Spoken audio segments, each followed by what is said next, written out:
नमस्कार, स्वागत है आपका डीबी लाइव के इस खास कार्यक्रम में। मैं हूं समीर आत्मज मिश्र। प्रधानमंत्री नरेंद्र मोदी विदेश से वापस आ गए, लेकिन जाने से पहले जो अपील करके गए थे उसका जिस तरीके से यहाँ पालन किया गया, उसको देखते हुए ये लग रहा है कि जैसे उनके मंत्री, उनके सांसद, उनके विधायक प्रधानमंत्री की अपील का ही मखौल उड़ा रहे हैं, मजाक उड़ा रहे हैं। कैसे उड़ा रहे हैं उसकी बात करेंगे। ताज़ा तरीन उदाहरण भी दिखाई पड़ रहे हैं कि यहाँ पेट्रोल और डीजल बचाने की उम्मीद की जा रही है, लेकिन कारवां लेकर लोग निकल रहे हैं। तस्वीर खिंचाने के लिए ज़रूर साइकिल और पैदल जाते हुए दिखाई पड़ रहे हैं, लेकिन प्राइवेट जेट का इस्तेमाल कर रहे हैं ऐसी जगहों पर भी जहाँ जाने की ज़रूरत नहीं है। और दूसरी ओर सरकार के अफसर, सरकार के लोग जनता का कैसे मजाक उड़ा रहे हैं। इन मुद्दों पर हम चर्चा करेंगे कि जनता, आम आदमी और युवा सड़कों पर हैं, लेकिन उनका कैसे मजाक उड़ाया जा रहा है, जैसे उनका सड़कों पर होना उनके लिए कोई मायने ही नहीं रखता है। हमारे साथ राजनीतिक विश्लेषक, आर्थिक मामलों के जानकार प्रोफेसर अखिल स्वामी जी हैं। उनसे समझने की कोशिश करते हैं कि आखिर ये सब हो क्या रहा है। सर, प्रधानमंत्री अपील कर रहे हैं, लेकिन उनके नेता उन्हीं से मिलने के लिए आ रहे हैं प्राइवेट जेट में। और दूसरी ओर जब नहीं थे प्रधानमंत्री, विदेश में थे प्रधानमंत्री, अपने विदेश में दौरे कर रहे थे, देश के लिए वहाँ पर तमाम समझौते कर रहे थे, और यहाँ तब उनके मंत्री और सांसद तस्वीरें डाल रहे थे कि हम साइकिल से चल रहे हैं, पैदल चल रहे हैं। और दूसरी ओर आप ये देख रहे हैं कि जब एनटीए की संसदीय समिति के सामने एनटीए के अधिकारी, वहाँ के डीजी और चेयरमैन उपस्थित होते हैं, तो उनका कहना है कि कोई पेपर लीक हुआ ही नहीं। ये तो एक दो क्वेश्चन बाहर आ गए हैं, उसको हम पेपर लीक नहीं मानेंगे। अब पेपर लीक मानेंगे किसको, ये बड़ा सवाल है। लेकिन उनको ये लग नहीं रहा है कि 22 लाख छात्रों के भविष्य के साथ कितना बड़ा खिलवाड़ हुआ है। भाई मिश्रा जी, अगर जहाज के मान लीजिए आप कैप्टन हो और उसमें एक छेद हो जाए, फिर आप कहें कि ये लीक थोड़ी कर रही है। ये तो पूरे नाव का, जब तक बेस पूरा का पूरा नहीं टूट जाएगा। ये तो शतरंज के खिलाड़ी, आपने पिक्चर देखी होगी ना। जी। वो नवाब बैठे हुए थे साहब, वो शतरंज खेल रहे थे। तो विपक्षी सेनाएं जो है वो लखनऊ तक पहुंच गई, जब उनके बिल्कुल किले तक पहुंच गई तब वो अपना शतरंज खेल के उठे। तो वैसे ही ये एनटीए वाले लोग हैं, इनके चेयरमैन साहब भी वैसे ही हैं, इनके डायरेक्टर। अरे मतलब शर्म आनी चाहिए जी। पेपर लीक हो गए और जो वहां पे गैस पेपर बने थे उसमें से एक कम से कम 70% क्वेश्चन एग्जैक्टली वही के वही आए। शर्म नहीं आती ऐसे लोगों को? ये बेशरम लोग हैं क्या? और ये संसदीय समिति के सामने जाके ऐसी मूर्खतापूर्ण बात कर रहे हैं। हमारे बच्चों की मृत्यु पर, हमारे बच्चों के नुकसान पर ये लोग ऐसी मूर्खतापूर्ण बात कर रहे हैं। देखिए, मैं बड़ा इस मामले में, अगर मेरे देश के 22 लाख छोटे छोटे बच्चे, ये 18-19 साल के बच्चों के साथ ऐसा अन्याय हुआ है, इतना दुष्टता पूर्वक अगर ये आदमी जवाब दे रहा है, इस आदमी को तो तुरंत अरेस्ट करके जेल में डाल देना चाहिए। ये नहीं कि सस्पेंड कर दें या इसका ट्रांसफर कर दें, ही शुड बी जेल। और ये संसदीय समिति के सामने, मतलब आप ये देखिए, जबकि वहां तमाम सांसद हैं, क्वेश्चन कर रहे हैं, अभी बहुत सी बातें और बाहर निकल कर आएंगी, लेकिन आप ये दुस्साहस देखिए कि यहां पर फिर जब लीक ही नहीं हुआ तो आपको रद्द करने की क्या जरूरत थी। आप धर्मेंद्र प्रधान के ऊपर जाकर सवाल करिए और उनसे पूछिए कि भाई आपने क्यों लीक कर दिया। और जो धर्मेंद्र प्रधान उनको क्लीन चिट दे रहे हैं, उन्हीं धर्मेंद्र प्रधान से इनको कहना चाहिए कि अब आप इस्तीफा दे दो, अगर आप इस तरीके से जो काम हमने किया नहीं है उसकी आप सजा हमको देने जा रहे हो। मतलब एक तरीके से देखा जाए तो पूरी व्यवस्था जो है उसको मजाक बनाकर रख दिया गया है। अगर ये कहा जाए तो इसमें कोई अतिशयोक्ति नहीं होगी। मंत्री जी कह रहे हैं साहब, जब सीबीआई कहेगी पेपर लीक हो गया तब हम मानेंगे, तब मानेंगे। और आपको पता है स्पीकर के अंदर दो टीचर्स ने ये बताया पेपर लीक हुआ है। ये कहीं और सीबीआई ने या वहां की राज्य सरकार ने या केंद्र सरकार ने या एनटीए ने, किसी एजेंसी ने आइडेंटिफाई नहीं किया है। दो टीचर्स ने अपनी जान की बाजी लगा के ये किया है।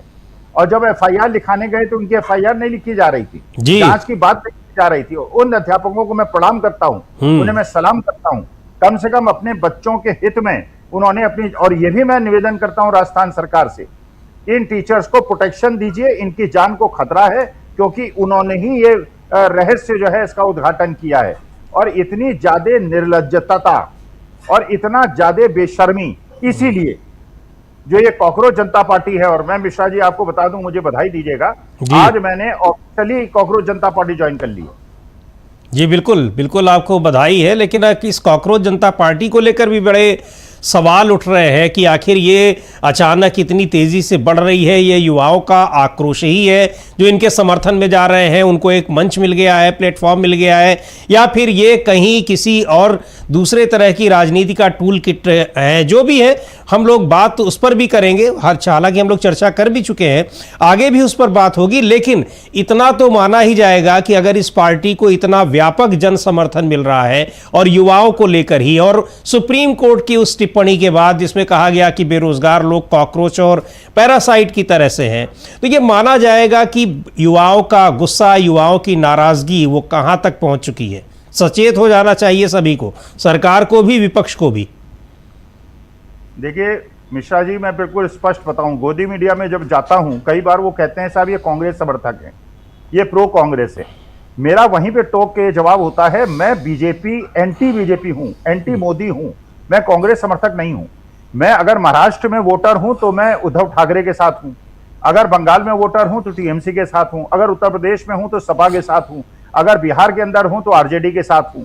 क्योंकि मैं ये चाहता हूं कि ऐसी सरकार न रहे देश के अंदर जो मेरे बाबा साहब भीमराव अंबेडकर के संविधान को मान न दे, जो मेरे देश के लोकतंत्र और मेरे बच्चों के साथ, मेरे देश के युवाओं के साथ जो अन्याय हुआ है। इंदिरा गांधी ने इमरजेंसी लगाई थी, मैंने उसका भी विरोध किया था, और आज के तारीख में ये लोग इमरजेंसी से आगे बढ़ चुके हैं। और जो आर्थिक स्थिति इन्होंने बना दी है, आपको पता होगा राजस्थान के अंदर पेट्रोल पंप के अंदर काफी पेट्रोल पंप, करीब करीब वहां पे आप समझ लीजिए 4000 पेट्रोल पंप्स हैं। उन 4000 पेट्रोल पंप्स में 500 पेट्रोल पंप तो बंद हो गए हैं। 1500 पेट्रोल पंप ऐसे हैं जिनके पास पेट्रोल और डीजल की कमी है। और यह भी आपको पता होगा कि जो बल्क परचेजर होते हैं डीजल के, उनको ज्यादा महंगी डीजल मिलती है, इसलिए वो बल्क में न खरीद के अपने लोगों को भेज भेज के ड्रम में डीजल ले रहे हैं। उससे और ज्यादा किल्लत पैदा हो गई है। 40-50 रुपए का अंतर है बल्क में और रिटेल में। फिर इन्होंने एक नया नियम बना दिया है, क्यों बनाया है ये जाने।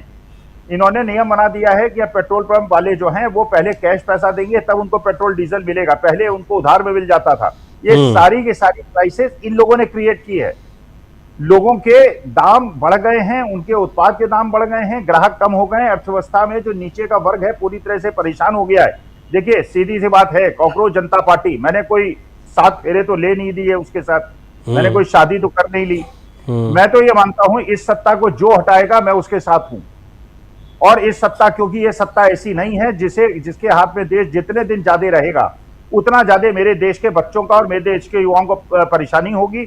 बड़े बड़े पूंजीपतियों को लाभ होगा, बड़े बड़े पूंजीपतियों के ऋण माफ होंगे। हमारे देश से पैसा लूट के लोग बाहर विदेश चले जाएंगे और वहां जाके आनंद उठाएंगे। हमारे देश की गरीब जनता इसको सहन नहीं करेगी। किसान 500 मर गए, इनको शर्म नहीं आई। आपने अग्निवीर बना दिए हमारे युवा बच्चे। जब भी मैं जाता था टूर में मिश्रा जी, मैं सड़क के किनारे देखता था, 17-18 साल के बच्चे सुबह 5-5-6-6 घंटे दौड़ा करते थे, क्योंकि उनकी एक आकांक्षा होती थी देश की सीमाओं की रक्षा करने के लिए वो सीमाओं पे जाएं और 17 साल की नौकरी करें, उन्हें पेंशन मिले, उन्हें मेडिकल फैसिलिटी मिले, गांव के अंदर उनका सम्मान बढ़े। 4 साल के अग्निवीर बना दिए और 76 साल की उम्र में खुद अपना एक्सटेंशन मांग रहे हैं। सारे मेडिकल सिस्टम को तबाह कर दिया, एजुकेशन सिस्टम को तबाह कर दिया, पेपर लीक करा के वो कर दिया। देखिए आज के तारीख में जो भी आगे बढ़ेगा मैं उसके साथ हूं। और जिस दिन मुझे लगेगा कि ये कंप्रोमाइज कर रहा है या बदमाशी कर रहा है, मैं उसे छोड़ दूंगा। भाई अगर कांग्रेस जनता पार्टी भी बाद में लगता है कि धोखाधड़ी कर रही है तो मुझे कौन सा, मैं छोड़ दूंगा, उनका विरोध करना शुरू कर दूंगा। लेकिन अभी क्योंकि 2 करोड़ लोग अगर उससे जुड़ रहे हैं और ऑफिशियली जुड़ा हूं मैं, ऐसा नहीं उनकी वेबसाइट ढूंढ के, मैं ऑफिशियली जुड़ा हूं। और मैं आज पहली बार अपनी जिंदगी में मैं किसी पार्टी से जुड़ा हूं केवल इस आशा से, और जो उनकी डिमांड्स है वो डिमांड से मैं पूरी तरह सहमत हूं। Dharmendra Pradhan should resign. हमारे देश के जजों को रिटायरमेंट के बाद कोई सरकारी पद न दिया जाए, 50% रिजर्वेशन महिलाओं को मिले, और जो कंडीशन रखी है कि साहब आप लेजी होने चाहिए और 10 घंटे इंटरनेट पे होना चाहिए। मैं लेजी भी हूं मैं, और 10 घंटे मैं इंटरनेट पे भी रहता हूं। मैं बेरोजगार भी हूं, तो मेरे पास तो मैं बिल्कुल सारी अहर्ताएं पूरी करता हूं, तो मैं कांग्रेस जनता पार्टी को ज्वाइन करता हूं। और अगर कांग्रेस जनता पार्टी अपने रास्ते से विमुख होगी और उसी प्रकार से आम आदमी पार्टी बनेगी जो आरएसएस की कोख से उपजी थी और डॉक्टर मनमोहन सिंह जैसे ईमानदार आदमी को सत्ता से हटा दिया था, उसी दिन मैं इससे रिजाइन कर दूंगा। लेकिन अभी मैं उनके साथ हूं। वो ठीक है, आप सही कह रहे हैं कि उनकी जो बात है, उनकी जो डिमांड है, वो जो एक एजेंडा लेकर चल रहे हैं, तो उसमें क्या खराबी है उसको देखकर आप गए हैं, आकर्षित हुए हैं, और बहुत सारे लोग उसको उनसे जुड़ रहे हैं। लेकिन हम यहाँ ये जो बात कर रहे हैं सर, जिस तरीके से मतलब कि 22 लाख छात्रों का ही मामला नहीं है, बल्कि ये एनटीए के जरिए जितनी परीक्षाएं हो रही हैं, इसके अलावा भी यहाँ तक कि अब तो आयोग की परीक्षाएं, राज्यों के आयोग की परीक्षाएं वैसे ही सवालों के घेरे में हैं। ये सारी जो प्रतियोगी परीक्षाएं हो या प्रवेश परीक्षाएं हो कॉलेजों में, medical college, engineering college admission के लिए, यहाँ किस तरीके से और उस पर परीक्षा कराने वाली एजेंसी जो खुद सवालों के घेरे में है, उसका ये जवाब क्या ये सीधे सीधे उन लाखों छात्रों का मजाक उड़ाता हुआ नहीं दिखाई पड़ रहा है जो रात दिन तैयारी कर रहे हैं, उसके बाद पैसा खर्च करके इस एग्ज़ाम में बैठ रहे हैं, हज़ारों रुपए फीस लगती है, उसके बाद वो पेपर लीक होता है, पेपर उन लोगों को मिल जाता है जो लाखों रुपया दे देते हैं और बिना पढ़ाई किए पेपर दे देते हैं। फिर जब सरकार को पता लगता है, और लोगों के जरिए ही, सरकार की अपना कोई मैकेनिज्म नहीं है कि वो जान सके कि परीक्षा ठीक से हुई है या नहीं हुई है, लोगों के जरिए अगर उसको जब हफ्ते भर बाद पता लगता है तो फिर वो मजबूर होकर आते हैं और परीक्षा रद्द कर देते हैं। और उस पर भी जो एग्ज़ाम कराने वाली एजेंसी है वो इतने सब के बाद भी कह रही है, सरकार स्वीकार कर चुकी है, सीबीआई को जांच दे चुकी है, लेकिन वो कह रही है कि पेपर तो लीक ही नहीं हुआ। अब इसको सीधे सीधे गैर जिम्मेदाराना, और सारी चीज़ें तो अपनी जगह है उनका ये बयान, लेकिन लाखों छात्रों का ये एक तरीके से उनका मजाक उड़ाना, इग्नोर कर देना, उनकी कोई चिंता उनको नहीं है, ये सीधे सीधे रिफ्लेक्ट नहीं करता है। देखिए मिश्रा जी, केवल ये छात्रों का सवाल नहीं है। जब हमारे देश के लाखों किसान दिल्ली के चारों तरफ बैठे थे, भाई पूरे विश्व के अंदर किसान आंदोलन हुआ था, लंदन के अंदर हुआ था, पेरिस के अंदर हुआ था, ट्रैक्टर से किसान जो है अपनी राजधानी तक पहुंचे थे, ये लोकतांत्रिक अधिकार था उनका जी। हमारा ही देश ऐसा था जो कहता है अपने को लोकतंत्र। दिल्ली के चारों तरफ कीलें ठोक दी गई थी, हरियाणा सरकार ने पंजाब के बॉर्डर में घुस के दीवार खड़ी कर दी थी और 600-700 किसान मरे थे और 13 महीने बैठे थे वो। और क्या कहा गया था, ये खालिस्तानी है, ये देश के नहीं है, ये किसान नहीं है, नकली हैं और इनको विदेशी धन मिल रहा है, उनका अपमान किया गया था। हमारे देश में जब भी बच्चों ने आंदोलन किया है, उनकी लाठी से उनके सिर फोड़े गए हैं और उनके पैर तोड़े गए हैं। कारण यह है कि जो मुख्य चुनाव आयुक्त जिस प्रकार से चुनाव करा रहे हैं, जनता की आवाज को बिल्कुल इन्होंने अवरुद्ध कर दिया है। इसीलिए कॉकरोच जनता पार्टी ने जो बात कही है कि हम ये जो है चीफ इलेक्शन कमिश्नर, इनको ऐसा एक्शन लेंगे कि दुनिया याद रखेगी। देखिए अभी तक जो उन्होंने कमिटमेंट्स किए हैं और जो बातें कही हैं, मैं उससे 100% सहमत हूं। We have to be very strong. जैसे आपको याद होगा, बांग्लादेश के अंदर जो वहां के चीफ इलेक्शन कमिश्नर थे, उनको जनता जूते मारते हुए ले गई थी। नेपाल के अंदर बहुत सारे मंत्री पिटे थे, जनता से भाग रही थे। नेपाल के ये अपने पाकिस्तान जो हमारा धुर विरोधी है, दुष्ट राष्ट्र है, वहां के इलेक्शन कंडक्ट कराने वाले अफसर ने खुद जाके सरेंडर कर दिया था पुलिस में कि मुझे दंड दो, मैंने इलेक्शन में गड़बड़ी कराई है। बांग्लादेश के अंदर हुआ ही इसीलिए था कि शेख हसीना ने बेईमानी कराई, क्योंकि जनता की राय का और चुनाव के रिजल्ट का कोऑर्डिनेशन इन लोगों ने चुनाव आयुक्त के माध्यम से खत्म कर दिया है। देखिए 2 करोड़ लोगों का इनसे जुड़ना कोई मामूली घटना नहीं है। बिल्कुल, पूरी भारतीय जनता पार्टी के साथ इतने 12 साल सत्ता में रहने के बाद 90 लाख फॉलोअर्स नहीं है। कांग्रेस के बाद 120 लाख से ज्यादा फॉलोअर्स नहीं है, इनके 2 करोड़ फॉलोअर्स हो गए और देखिएगा 10 करोड़ हो जाएंगे। ये देश की जेंजी की आवाज है। और देखिए मेरी तो उम्र हो गई है मिश्रा जी, मुझे अपने लिए कुछ नहीं चाहिए। I don't need anything from anybody. एक समोसा नहीं खाऊंगा किसी का, कोई गाड़ी भेजेगा तो उसे भी नहीं लूंगा, लेकिन मेरे देश के युवाओं को उनका अधिकार मिलना चाहिए, उन्हें सम्मान मिलना चाहिए। और उन्हें जो तिलचट्टे कहा गया है और कॉकरोच कहा गया है, ये इतना और जिस प्रकार से कहा गया है, और उसके बाद कहा गया कि साहब वो क्लैरिफिकेशन की साहब वो जो अनपढ़ हैं, जो इलिटरेट हैं और फर्जी डिग्री वाले हैं, तो फर्जी डिग्री का मामला तो बहुत सालों से लटका हुआ है, उसे डिस्पोज ऑफ कर दीजिए, डिग्री हमको दिखा दीजिए, यूनिवर्सिटी को आदेश दीजिए, डिग्री दिखा दे। वहां कहते हैं पर्सनल मैटर साहब हम नहीं दिखाएंगे, और यहाँ पे आप अनजाने वकीलों को कह रहे हैं कि वो फर्जी डिग्री वाले। अरे अगर फर्जी डिग्री वाले हैं तो उनको आपने हाँ, काउंसिल से बाहर क्यों नहीं करते? बाहर क्यों नहीं करते? और हम तो ये कहते हैं कि सर अगर फर्जी डिग्री वाले हैं तो फर्जी डिग्री वाले, उनके खिलाफ कार्रवाई होती है, कानून बने हुए हैं, आप कानून के सर्वोच्च कुर्सी पर बैठे हुए हैं, तो क्या फर्जी डिग्री वाले अगर है तो उनको कानून सजा दे, लेकिन फर्जी डिग्री वालों को हम कॉकरोच और पैरासाइट तो नहीं कहेंगे?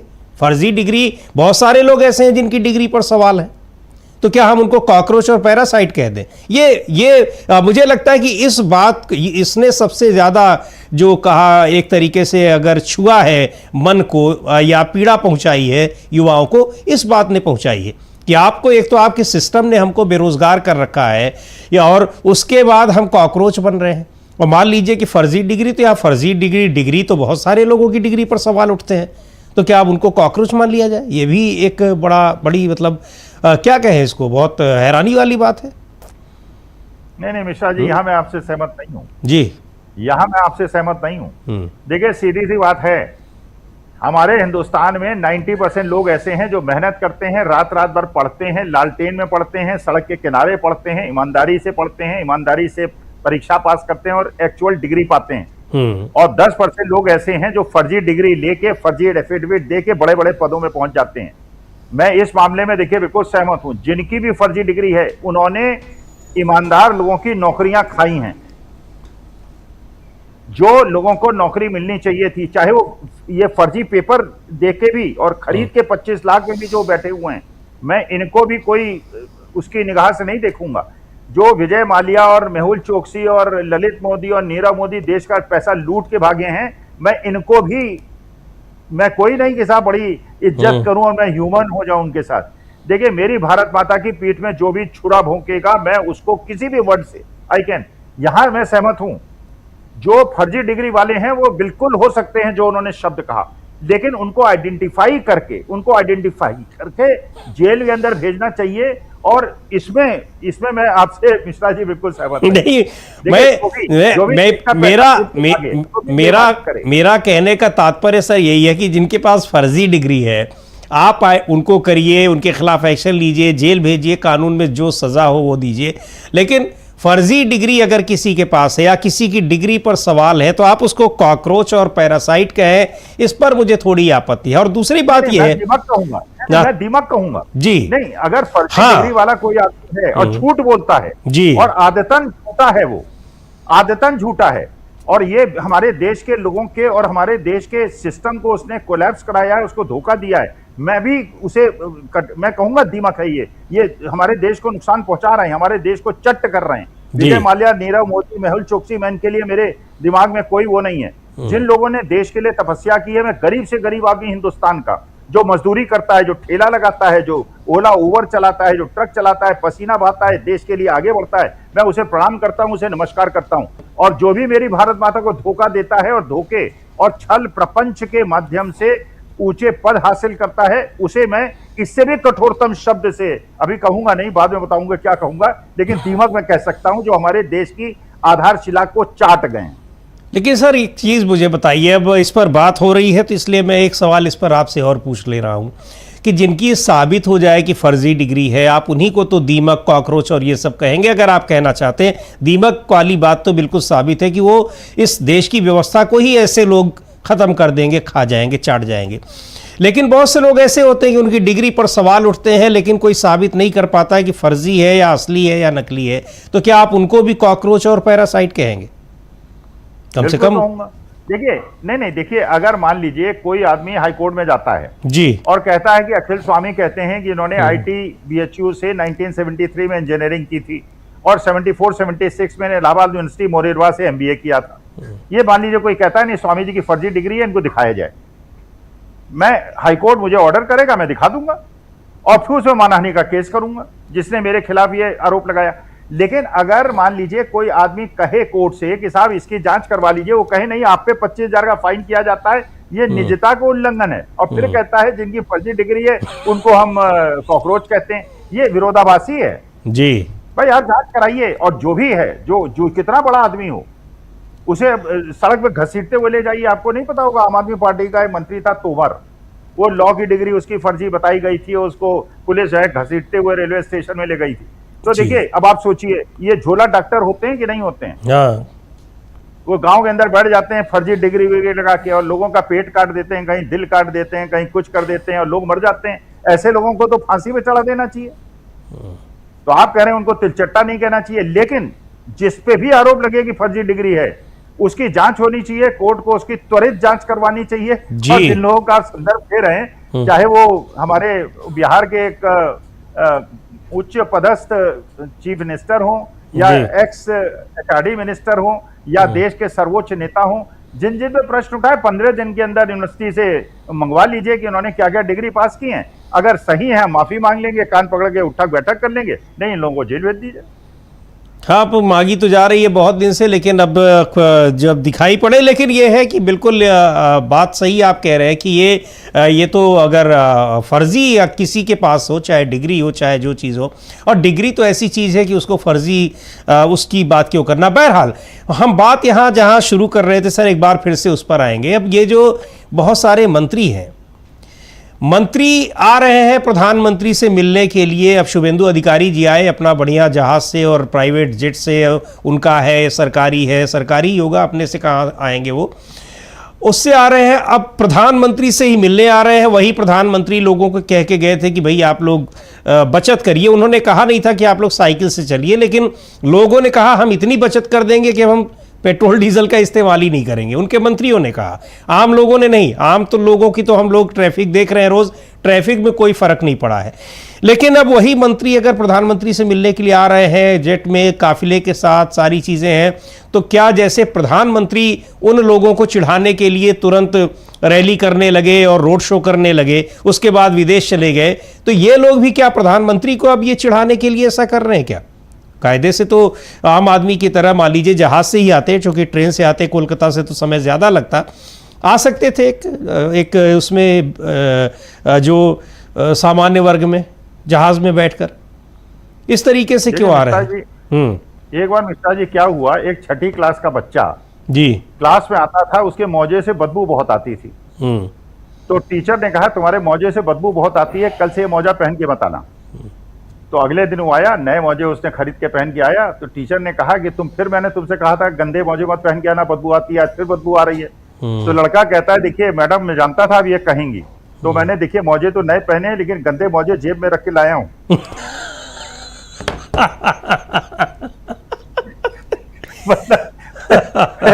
जी जी बताइए, तुमने अगर जेब में रख लिया तो बदबू तो आएगी। अच्छा, उसमें एक और चीज है मिश्रा जी, जब ये लोग साइकिल से चलते हैं ना, इनकी फॉर्च्यूनर पीछे आगे चलती है। अगर कैमरे को थोड़ा सा और वो कर लें आप, तो पता चले 6 गाड़ियों का काफिला पीछे चल रहा है। क्योंकि मंत्री जी साइकिल से चल रहे हैं। और जितनी साइकिल और कैमरे का फ्रेम जितना बड़ा है उतने वो दिखाई पड़ रहे हैं। साइकिल से अगर जरा सा दाएं बाएं हो गया कैमरा तो फिर वो दिखाई पड़ जाएगा कि काफिला तो बगल में चल रहा है उनके। और खैर सही बात है, या मैं तो कह रहा हूं कि ये दोनों ही तरीके से वो प्रधानमंत्री का मखौल उड़ा रहे हैं, क्योंकि आप धूप में साइकिल से जा रहे हैं। देश की जनता भली भांति समझती है कि उसके मंत्री और विधायक कितना धूप में चलते हैं।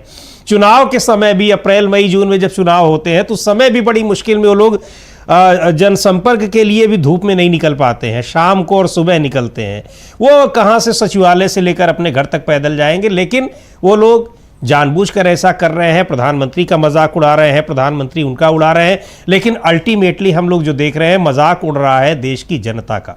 जिस तरीके से ये सारी चीज़ें हो रही हैं, छात्र सड़कों पर हैं और यहाँ एजेंसी कह रही है कि हमने तो लीक तो हुआ ही नहीं है पेपर। अब समझ में नहीं आता है कि उनके पेपर लीक होने की परिभाषा में उनका जो उनके पैरामीटर्स हैं वो क्या होंगे। अगर आप कुछ डिकोड कर सकें, आप तो प्रोफेसर रहे हैं, पढ़ाया भी, आपने पेपर भी सेट किया होगा, पता नहीं आपके समय में लीक हुआ था या नहीं हुआ था, लेकिन पेपर सेट किए होंगे आपने बहुत सारे, कई 3-3 सेट किए जाते हैं। कोई ज़रूरी नहीं कि आपने जो सेट किया हो वही एग्ज़ाम में आया हो, ये सारी प्रक्रिया अपनाई जाती है। तो क्या लगता है आपको, ये जो अफसरान कह रहे हैं इनके पैरामीटर में पेपर लीक कब माना जाएगा? देखिए, मैं जब था बच्चा या मैंने एग्जाम दिए थे तो भगवान की कृपा थी, कांग्रेस की सरकार थी, तो मैंने तो अपनी जवानी में और बचपन में कभी पेपर लीक और ये सब बेईमानी होते हुए सुना नहीं था। वी नेवर इमेजिन्ड, और मैं ही नहीं, मेरे सारे सहपाठियों ने कभी ये नहीं सोचा कि पेपर और टीचर इतने बेईमान हो जाएंगे या पेपर सेटर इतने बेईमान हो जाएंगे कि इस प्रकार की चीज करेंगे। लेकिन चलिए, ये तो पिछले 12 साल की घटनाएं हैं, जहां हर जगह कंप्रोमाइज हो रहा है, हर चीजों पे कंप्रोमाइज हो रहा है। अच्छा, ये तो मुझे ये शक होने लगा, लेकिन चलिए वो तो 40 साल पहले उन्होंने आईएफएस किया होगा, जो वहां पे नॉर्वे के अंदर हमारे फॉरेन ऑफिशियल साहब इस प्रकार का जवाब दे रहे थे। मुझे लगता है वो भी नकल करके पास हुए हैं, या पेपर लीक कराया था, या किसी दूसरे ने उनकी कॉपी लिख दी थी। जिस प्रकार का उनका बोलने का तरीका था और जिस प्रकार से वो एड्रेस कर रहे थे, और जिस नहीं प्रकार सर, से आईटी नहीं, एक कुछ उपार्जित गुण भी होते हैं सर, अर्नड क्वालिटीज भी होती हैं। हो सकता है कुछ गुण उन्होंने बाद में अर्जित किए हो, परीक्षा के उस समय नहीं, क्योंकि हमने देखा है कि पिछले 10-12 साल में बहुत से लोगों ने ऐसे गुण अर्जित किए हैं। आपने पहले किसी आईपीएस ऑफिसर्स को, एडीजी, आईजी रैंक के अधिकारियों को ये देखा था क्या कि कांवड़ियों के ऊपर वो पुष्प बरसाते हैं? लेकिन पिछले 7-8 साल, 10 साल से हम लगातार देख रहे हैं, और कौन कितना ज्यादा बरसा सकता है, पैर दबा सकता है, और पता नहीं क्या क्या कर सकता है। आपने इससे पहले तो मुझे नहीं लगता कभी देखा हो, मतलब मैंने नहीं देखा था, आपने हो सकता है देखा हो कि पहले भी इस तरह से आईएएस ऑफिसर्स होते थे। तो इसका मतलब ये गुण इन लोगों ने अब अर्जित किए हैं। हम पुरानी परीक्षा प्रणाली को नहीं दोष देंगे, जहां तक मैं समझ रहा हूं। नहीं, वही मैं कह रहा हूं। देखिए, ये हमारे किसी भी सिविल सर्विसेज में या सरकारी अधिकारी को ये पाठ पढ़ाया जाता है कि आपका संविधान के प्रति कर्तव्य है जी। और हमने भी अपने जीवन काल में हमने बड़े बड़े अधिकारियों को कहा है, उन्होंने कहा साहब ये काम करा, तो हमने कहा सर ये काम हो नहीं पाएगा, अगर आप चाहते हैं काम करना तो मैं छुट्टी पे चला जाता हूँ, मैं फाइल नहीं मूव करूंगा, किसी और से करवा लीजिए, मैं नहीं कर पाऊंगा। वो कहते हैं ठीक है, तुम नहीं कर पाओगे यार, तुम 2 दिन की छुट्टी पे चले जाओ, मैं फाइल चलवा के करा लूंगा, मुझे कोई आपत्ति नहीं, लेकिन मैं करूंगा नहीं, क्योंकि मैं जानता हूं, देखिए सरकारी अधिकारियों के साथ एक बहुत बड़ी समस्या होती है मिश्रा जी, फाइल जो है प्रिजर्व होती है, उनकी माइक्रो फिल्मिंग होती है, और माइक्रो फिल्मिंग फिर जो कॉपी आप भेजते हैं ना 10 जगह जाती हैं, तो फाइल को आप जला दीजिए, उसकी 10 जगह रिबिल्ट हो सकती हैं वो, और उसके बाद अगली जो सत्ता आएगी वो सीबीआई और पुलिस फिर उसके बाद आपको फांसी पे चढ़ा देगी। तो इसलिए किसी भी सरकारी अधिकारी को संविधान के विरुद्ध जाके किसी राजनीतिक आका को खुश करने के लिए कोई काम नहीं करना चाहिए, वरना वो फंस जाएगा जी। अब ये लोग कर रहे हैं, अब देखिए कब तक ये कर पाएंगे, कब तक मुख्य चुनाव आयुक्त इनको बेईमानी करा पाएंगे। लेकिन आपने कहा कि अरे सबसे बड़ा मजाक तो उड़ाया है मेलोनी ने। आपको पता होगा जब ये मिल के आए हैं और मेलोडी चॉकलेट खिला के आए हैं, भारत से 4 जहाज आर्मी ग्रेड स्टील के इजराइल जा रहे थे, 3 को इटली ने रोक लिया। मतलब इटली ने 3 जहाज रोक लिए। इसका मतलब क्या है? मेलोनी ने बता दिया, उसने बता दिया। अरे यार क्या मजाक है, अरे एक देश का राष्ट्राध्यक्ष है, उसे शॉल देते, उसे कोई वहां की जो पोशाक है, किताब देते, साहित्य देते, हमारे गुरुदेव रविन्द्रनाथ टैगोर की कोई रचना दे देते, किसी प्रकार की हमारे देश की तो बड़ी इतनी महान रत्न हमारे यहाँ पैदा हुए हैं, किसी के पंडित चंद्रशेखर आजाद के बारे में दे देते, संविधान की कॉपी दे देते, महात्मा बुद्ध की स्टैचू दे देते, महात्मा गांधी की स्टैचू दे देते, आप कॉपी दे रहे हैं यार। You are insulting that lady, in my opinion you are insulting that lady. लेकिन कुछ लोग कह रहे हैं सर ये यूनिक क्वालिटी ऑफ प्रधानमंत्री मोदी है ये, और उनकी अपनी एक यूनिक किस्म की डिप्लोमेसी है जो पूरी दुनिया में और कोई नहीं कर पाता है। ये उनका अपना एक अपनी खोज है कि वो नए तरीके की जो कूटनीति है वो करते हैं। अब उसी में ये चॉकलेट या टॉफ़ी डिप्लोमेसी भी है। इसके पहले वो लोगों को गले लगाते थे, वो अपनी तरह की डिप्लोमेसी थी। लेकिन ये डिप्लोमेसी भारत के किसी काम आती नहीं है शायद, क्योंकि हम लोगों ने इसका प्रत्यक्ष उदाहरण पिछले साल देखा जब हमारे पाकिस्तान के साथ लड़ाई हुई ऑपरेशन सिंदूर के दौरान। उस दौरान कोई देश हमारे साथ खड़ा नहीं दिखाई पड़ा। जहां जहां प्रधानमंत्री गए हुए थे गले लगाने के लिए, उन जगहों पर भी, और यहां तक कि सबसे ज़्यादा जिसके लिए चुनाव प्रचार तक करने गए, वो उसने और भद्द पिटवा दी। उसने कहा कि लड़ाई ही हमने रुकवाई है हमारे कहने पर, हमारे दबाव में। और आज फिर अब वहाँ के जो विदेश मंत्री हैं वो भारत के बारे में बता रहे हैं कि वियतनाम, ये वहाँ पर वेनेजुएला के राष्ट्रपति यहाँ पर आने वाले हैं। यानी भारत में कौन आने वाला है, क्या करने वाला है, कौन समझौते होंगे, ये सारी जानकारी अमेरिका के राष्ट्रपति और वहाँ के विदेश मंत्री से मिल रही है। अजीब सी। अरे बंगाल के अंदर जो चीफ मिनिस्टर की ओथ ली गई जी, उसमें अमेरिका का एक सीनेटर आके बैठ गया। अरे सीनेटर का क्या लेना देना भाई, और स्टेट गवर्नमेंट की मतलब हर चीज को अमेरिका ऑब्जर्व कर रहा है, भारत की एक एक चीज को ऑब्जर्व कर रहा है। क्या ये कर रहे हैं? अच्छा, टोमेटो अधिकारी को 15 दिन अभी हुआ नहीं है, वहां उन्होंने मुसलमानों ने कह दिया हम गाय नहीं काटेंगे, जाओ। हजारों वो गाय लेके वो हिंदू गए थे, उनकी गाय नहीं बिकी, वो गाली देने लगे, हल्ला मचाने लगे, तो उसके बाद अपना निर्णय वापस ले लिया। देखिए, हिंदू मुसलमान का नैरेटिव मिश्रा जी देश को बर्बाद कर रहा है और कर दिया है जी। लेकिन ये लोग सुधरेंगे नहीं, ये जब तक देश को तोड़ नहीं देंगे ये सुधरेंगे नहीं। लेकिन हम भी देश को एकजुट करने के लिए भारत माता के लिए लड़ते रहेंगे, देखते हैं कौन जीतता है। बिल्कुल बिल्कुल, बहुत बहुत शुक्रिया प्रोफेसर अखिल स्वामी जी। और ये बहुत सही बात है आपने जो कही कि कोशिश करने चाहे जितनी देश को कमज़ोर करने की हो, लेकिन मजबूत करने वाले लोग भी कम नहीं हैं। पर यहाँ जो स्थितियाँ दिखाई पड़ रही हैं, ऐसा लग रहा है कि प्रधानमंत्री और उनके मंत्री एक दूसरे का मजाक उड़ा रहे हैं और तमाम अधिकारी देश की आम जनता का, युवाओं का, छात्रों का मजाक उड़ा रहे हैं। लेकिन छात्र और युवा भी संगठित हो रहे हैं, जहां भी उनको मंच मिल रहा है वहां वो अपनी ताकत को दिखा रहे हैं। देखते हैं क्या होता है। इस कार्यक्रम में इतना ही, अगले कार्यक्रम में फिर आपसे मुलाकात होगी। अब मुझे दीजिए इजाज़त, नमस्कार।